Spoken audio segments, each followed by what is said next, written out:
This is why you need these hiccup remedies. Get ready to say goodbye to those annoying hiccups. Okay, so what triggers hiccups? It's all about your diaphragm, that muscle beneath your lungs. It spasms, causing those familiar hic sounds.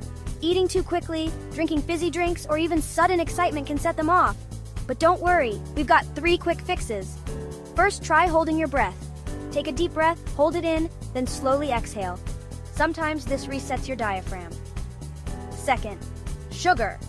Put a teaspoon of sugar on your tongue and let it dissolve. It can trick your nerves and stop the hiccups. Lastly, sip cold water. Drink it slowly and continuously. This can calm your diaphragm down. So next time you're in a hiccup jam, remember these tips and get rid of them fast.